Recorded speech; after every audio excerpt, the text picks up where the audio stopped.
आज मैं आपको वो डेफिनेशंस बताने वाला हूँ जो एग्जामिनर बार बार पेपर में दे रहे हैं। अगर आप इन्हें वर्ड टू वर्ड याद कर लेंगे तो समझ लो थ्योरी के 14 नंबर पक्के हो जाएंगे। मतलब मैथ में 14 नंबर आपके डेफिनेशंस के होते हैं। मैथमेटिक्स के पेपर में क्लास 10th में खास तौर पे 7 से लेके 13 तक डेफिनेशन आती है। तो अगर आप 14 नंबर पक्के करना चाहते हैं तो आज की वीडियो आपके लिए समझ लें एक तोहफा है मेरी तरफ से। अगर आप ये डेफिनेशंस अच्छी तरह तैयार कर लोगे तो इंशाल्लाह आपके ये 7 डेफिनेशंस का मतलब 14 नंबर 2 मार्क्स की एक डेफिनेशन आती है तो 14 मार्क्स आपके पक्के हो जाएंगे। ठीक है, ये रैंडम नहीं है, ये पास पेपर्स और मार्किंग स्कीम से निकाली हुई मोस्ट रिपीटेड डेफिनेशंस है। वैसे तो मैं आपको पूरी बुक ही दूंगा, लेकिन उसमें से मैं आपको मार्क करवाता हूँ कि ये डेफिनेशन इंपॉर्टेंट है, लाजमी करनी है। अगर आप सारी कर लोगे तो बहुत ज़बरदस्त हो जाएगा, लेकिन अगर आपसे सारी नहीं याद होती तो एटलीस्ट ये डेफिनेशंस लाजमी लाजमी तैयार कर लेना। तो वीडियो को एंड तक जरूर देखना और साथ साथ रिपीट भी करना है, क्योंकि सिर्फ सुनने से नहीं बल्कि बोलने से याद होता है। तो इसके साथ साथ आपको मैं इन तमाम डेफिनेशंस का पीडीएफ फॉर्मेट मतलब पीडीएफ फाइल लिंक में डिस्क्रिप्शन में मैं डाल दूंगा। उस लिंक पे क्लिक करेंगे आपको वो डेफिनेशन पीडीएफ फॉर्म में मिल जाएंगी। उसको डाउनलोड कर लो, हार्ड कॉपी निकाल लो और उसको याद कर लो या समझ लो, उसको रट्टा मार लो। ठीक है, चलो जी स्टार्ट करते हैं हम चैप्टर नंबर 1 से। हाँ जी बेटा, तो चैप्टर नंबर 1 इसमें जो इंपॉर्टेंट डेफिनेशंस है, ठीक है, तो उसमें हाँ जी, तो चैप्टर नंबर 1 क्वाड्रेटिक इक्वेशंस। ठीक है, तो इसमें सबसे इंपॉर्टेंट डेफिनेशन क्वाड्रेटिक इक्वेशन है, प्योर क्वाड्रेटिक इक्वेशन है। ठीक है, एक्सपोनेंशियल इक्वेशन है, रेसिप्रोकल इक्वेशन है और रेडिकल इक्वेशन। ठीक है, ये लाजमी तैयार करनी है। तो ये देखो मैं साथ रीड भी कर रहा हूँ। क्वाड्रेटिक इक्वेशन है, साथ साथ याद करते जाओ। ठीक है, क्या है? An equation which contains the square of the unknown variable quantity but no higher power is called a quadratic equation। ऐसी इक्वेशन जिसमें वेरिएबल की मैक्सिमम पावर 2 हो उसको बोलते हैं क्वाड्रेटिक इक्वेशन। इसकी स्टैंडर्ड फॉर्म क्या होती है? ax k plus bx plus c। ठीक है, साथ साथ याद करते जो ज्यादा बेहतर रहेगा, आपको एक ही लेक्चर में सारी डेफिनेशन तैयार हो जाएंगी। अच्छा, प्योर क्वाड्रेटिक इक्वेशन क्या होती है? If b is equal to 0 in the quadratic equation ax k plus bx plus c then it is called a pure quadratic equation। ये इसकी एग्जांपल आ गई। एक्सपोनेंशियल इक्वेशन नाम से पता लग रहा है कि ऐसी equation N equation in which variable is in the exponent, मतलब जब वेरिएबल पावर में चला जाए तो ऐसी इक्वेशन कैसी कहलाएगी? Exponential equation. रेसिप्रोकल इक्वेशन, ये तो सबसे आसान है, बहुत इंपॉर्टेंट है। ठीक है, इसको मैं 3 स्टार दूंगा। ठीक है, an equation is called reciprocal if it remains unchanged when x is replaced by 1 over x। ऐसी इक्वेशन जिसमें x को 1 over x से रिप्लेस करें, उस पर कोई फर्क ना पड़े। रेडिकल इक्वेशन नाम से पता लग रहा है, an equation in variable is under the radical sign is called a radical equation. ये भी पेपर में आई हुई है लेकिन इतनी इंपॉर्टेंट नहीं है, लेकिन फिर भी इसको देख लो। स्टेनिस रूट क्या होता है? बुक में नहीं है। ठीक है, तो the value of the variable obtained by solving the radical equation which does not satisfy the equation is called extraneous root। तो ये है चैप्टर 1 की इंपॉर्टेंट डेफिनेशन, साथ साथ याद कर लो। Chapter number 2 discriminant definition important है। क्या है? द एक्सप्रेशन b के minus 4ac in the quadratic formula is called discriminant. ठीक है, अब इसके बाद ये तो केसेस हैं, ये भी आपने याद करने हैं। तो definition, synthetic division, simultaneous equation और सिमेट्रिक फंक्शन। चैप्टर 2 की ये 3 डेफिनेशंस इंपॉर्टेंट है। ठीक है, सिंथेटिक डिवीजन क्या बहुत दफा पेपर में आई हुई है। ठीक है, 2 star. The process of finding the quotient and remainder when a polynomial is divided by a linear polynomial is called synthetic division। उसके बाद सिंथेटिक इक्वेशन, साइमल्टेनियस इक्वेशंस, इसको 1 स्टार देते हैं कि a system of equations having a common solution is called simultaneous। हाँ जी, symmetric function, इसको मैं 2 star दूंगा, इंपॉर्टेंट है काफी। A function in which the roots are involved are such that the value of expression remains same when the roots are interchanged is called a symmetric function। ऐसा function जिसमें alpha को beta से, beta को alpha से replace कर दें तो उस एक्सप्रेशन पर कोई फर्क ना पड़े।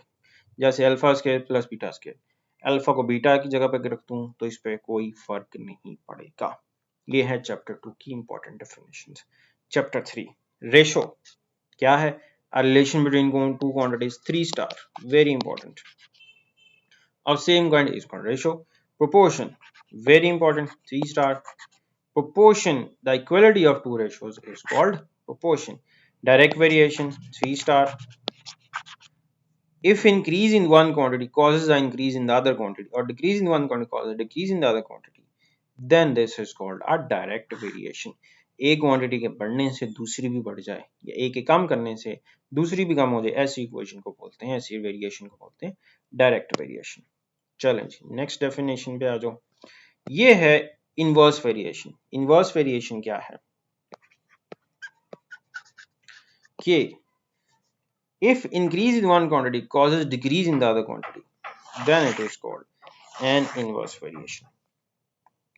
ये थ्योरम्स हैं, इनकी स्टेटमेंट्स याद कर लो, बाज़ दफ़ा शॉर्ट क्वेश्चंस में एमसीक्यूज में आ जाती है। ये जॉइंट वेरिएशन, जॉइंट वेरिएशन क्या है? A combination of direct and inverse variation of one और more than one variables forms a joint variation. एक इनवर्स हो एक डायरेक्ट हो तो उसको इकट्ठा कर दो, जॉइंट वेरिएशन बन जाएगी। चलो जी चैप्टर 4 पे आ जाओ। Fraction, very important definition. A fraction is an indicated quotient of two numbers or algebraic expression. जो भी इस शक्ल में लिखने हैं क्वोशंट की शक्ल में, वो होती है फ्रैक्शन। इसके बाद आगे equation, a sentence containing the sign of inequality is called an equation. अब इक्वेशन की टाइप्स हैं, ये भी पेपर में आई हुई हैं, ये भी इंपॉर्टेंट हैं, ठीक है। कंडीशनल इक्वेशन क्या होती है? An equation which is true for some particular value, जो चंद वैल्यूज पे सेटिस्फाई हो। Identity, an equation which is satisfied by all value, जो तमाम वैल्यूज पे सेटिस्फाई हो।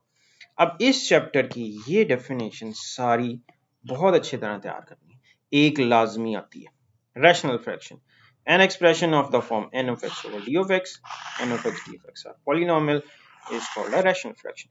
अब मैं क्योंकि कोशिश कर रहा हूँ सारी एक दफा रीड कर दूं, ठीक है, थोड़ी सी वीडियो लंबी हो जाएगी, ज्यादा नहीं होगी, मैं इसी वजह से कोशिश कर रहा हूँ कि जल्दी से आपको सारी डेफिनेशन बता दूं और उनकी जो है डेफिनेशन पूरी भी समझा दूं। इससे ये होगा आपको याद भी हो जाएगी। आप इसी वीडियो को देखते जाओ, साथ साथ इसको याद करते जाओ। प्रॉपर फ्रैक्शन कब होती है? A proper fraction when the degree of the polynomial is less than the degree of the polynomial in the denominator. Numerator की डिग्री कम हो, डिनोमिनेटर की ज्यादा हो, प्रॉपर होती है। इम्प्रॉपर, जब न्यूमरेटर की डिग्री ग्रेटर हो जाए या इक्वल हो जाए डिनोमिनेटर के साथ, तो ऐसी इक्वेशन को बोलते हैं, फ्रैक्शन को बोलते हैं इम्प्रॉपर। पार्शियल फ्रैक्शन क्या है? If a fraction is written or decomposed in the sum of two fractions, then each fraction is called its partial fraction. तो ये इंपॉर्टेंट डेफिनेशन है चैप्टर नंबर 4 की। चैप्टर नंबर 5 पे आ जाओ। चैप्टर नंबर 5 की बहुत इंपॉर्टेंट सेट की definition क्या है? A set is a well defined collection of distinct objects. बाकी ये भी एक दफा पढ़ लेना, यूनियन ऑफ सेट्स क्या होता है, इंटरसेक्शन ऑफ सेट्स क्या होता है, यूनियन में तमाम एलिमेंट्स लिखने होते हैं, इंटरसेक्शन में कॉमन एलिमेंट्स लिखने होते हैं, ठीक है। इसी तरह नेक्स्ट आ जाओ डिफरेंस ऑफ सेट्स, इसमें ए के सारे जो बी में नहीं होंगे वो लिखते हैं, कॉम्प्लीमेंट में यू के सारे जो ए में नहीं है वो लिखते हैं। ऑर्डर्ड पेयर की डेफिनेशन, ये बहुत important definitions. Ordered pair, cartesian product, binary relation, ठीक है, ये सिर्फ याद रख लो। R is a subset of A cross B, A cross B के सारे सबसेट्स। हाँ जी, फंक्शन बहुत इंपॉर्टेंट, क्या होते हैं? दो कंडीशंस होती है, एक बाइनरी रिलेशन हो एफ ए से बी पे, दो कंडीशन होती है, डोमेन ए के बराबर हो, हर एक्स का एक एलिमेंट बी के किसी ना किसी एक एलिमेंट के साथ लाजमी कॉरेस्पॉन्डेंस बनाए, रेपिटेशन नहीं आनी चाहिए सेकंड फर्स्ट एलिमेंट में, तो फंक्शन होता है। उसके बाद डोमेन क्या होती है? फर्स्ट एलिमेंट्स का सेट जो होता है ऑर्डर पेयर का वो डोमेन होता है, सेकंड एलिमेंट्स का जो सेट होता है वो रेंज होती है। Types of sets into into में सिर्फ क्या लिखना है, अगर रेंज जो है वो बी के इक्वल ना हो तो इनटू होगा। इसी तरह रेंज जो है जब सेट बी के बराबर आ जाए तो वो ऑन टू हो जाएगा। ठीक है, नेक्स्ट 1 1 फंक्शन क्या है, called 1 1 function if all distinct elements of A have distinct images in B। उसके बाद बाइजेक्टिव फंक्शन, अगर फंक्शन 1 1 भी हो और ऑन टू भी हो तो बाइजेक्टिव होता है। ठीक है, चैप्टर नंबर 6 क्लास लिमिट्स। ठीक है, तो आपको पता है मैक्सिमम मिनिमम जो वैल्यूज होती हैं किसी भी क्लास में वो क्लास लिमिट्स कहलाती हैं। Frequency, cumulative frequency, the total of frequency up to upper class limits is called cumulative frequency।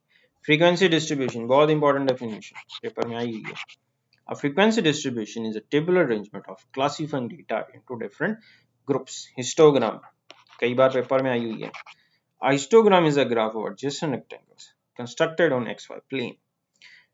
उसके बाद frequency polygon, it is many sided closed figure। Arithmetic mean बहुत important definition, it is a measure that determines a value under study by dividing the sum of all the values of the variable by their number।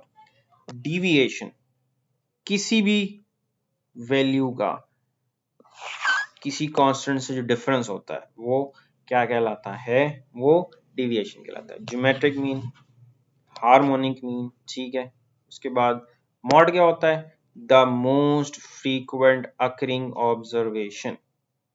Median क्या होता है, the middle most observation in an arranged data set. ठीक है, तो ये लाजमी लिखना है। डिस्पर्शन, डिस्पर्शन मींस स्प्रेड और स्कैटरनेस। रेंज मैक्सिमम और मिनिमम वैल्यू का difference. Variance is defined as the mean of the squared observation from their arithmetic mean is called variance. Standard deviation क्या होता है, positive square root of the square deviation. अब यहां पर ना आप पॉजिटिव स्क्वायर रूट ऑफ आप कर लो सिर्फ वेरिएंस बस, तो ये आपकी क्या हो जाएगी, डेफिनेशन हो जाएगी किसकी, स्टैंडर्ड डिविएशन। क्या करनी है, standard deviation is find as the positive square root of the variance, बस इतनी डिटेल लिखने की जरूरत नहीं है। अब ये फॉर्मूलाज आप याद कर लो, ये अरिथमेटिक मीन के दो फॉर्मूलाज है, डायरेक्ट है sigma X over N ungroup का, sigma F X over sigma F ये है ग्रुप का। पेपर में क्वेश्चन आएगा तो ये फॉर्मूलाज भी आप, ये मैंने एक ही पेज पे सारे फॉर्मूलाज भी लिख दिए। ये आपके इनडायरेक्ट फॉर्मूलाज, ये आपके कोडिंग फॉर्मूलाज। अरिथमेटिक मीन के हो गए। अब आ जाओ किसके, मीडियन के।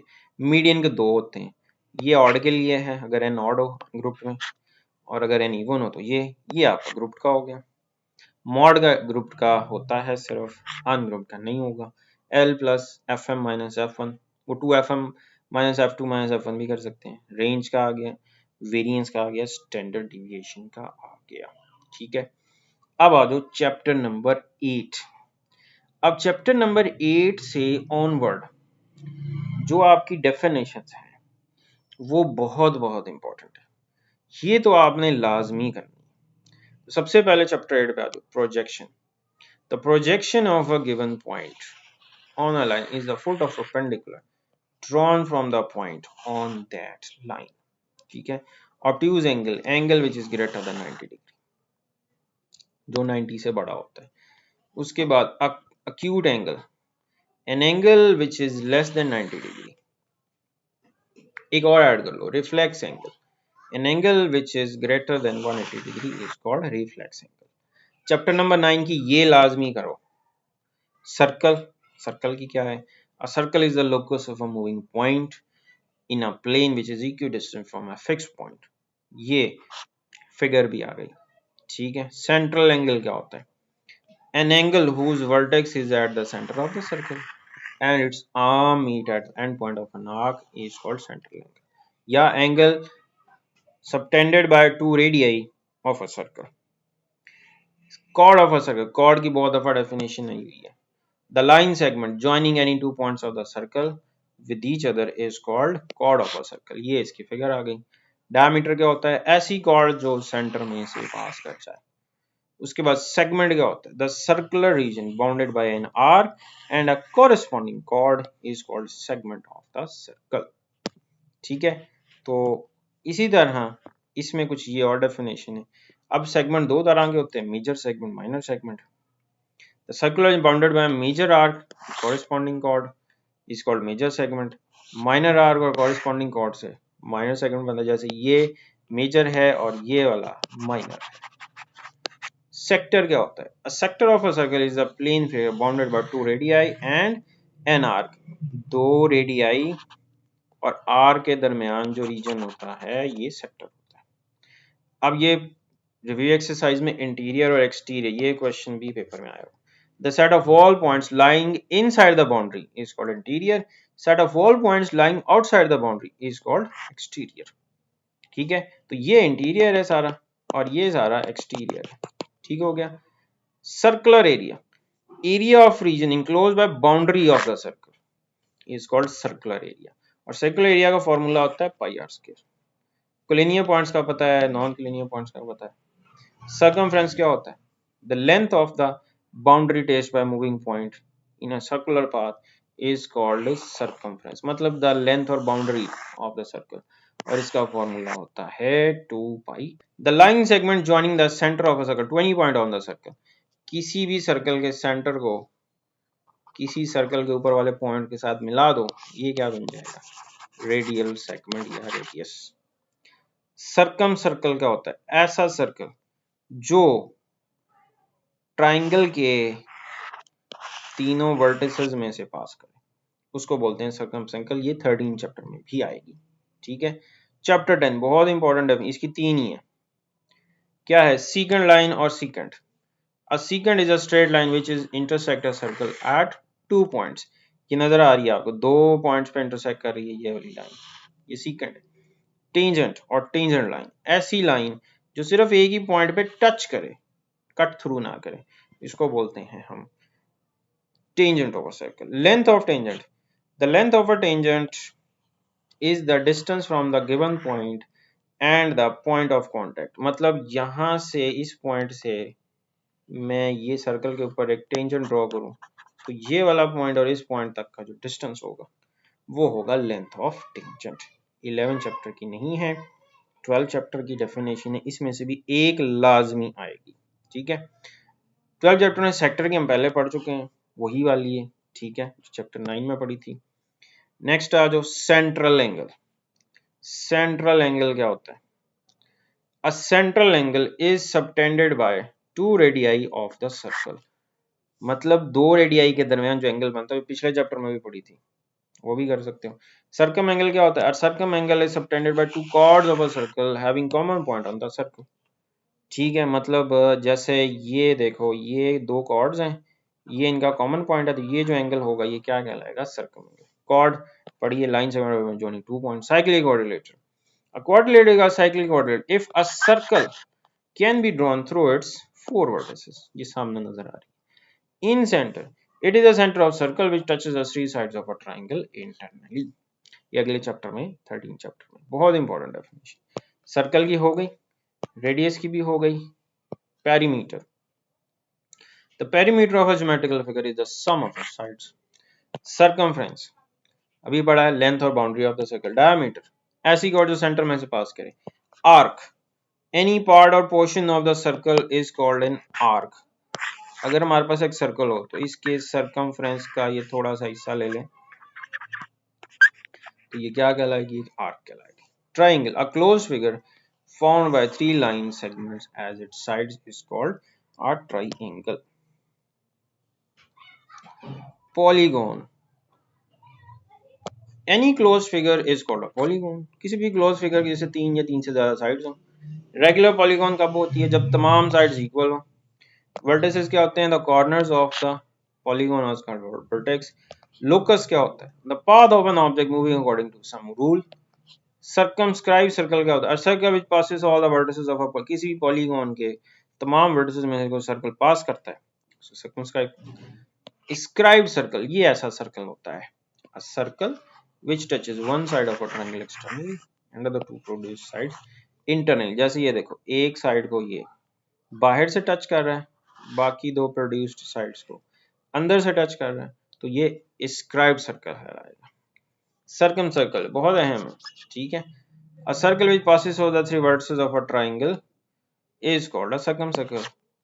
इन सर्कल, ऐसा सर्कल जो ट्राइंगल की तीनों साइड्स को इंटरनली टच करे, तो ये कहलाता है इन सर्कल।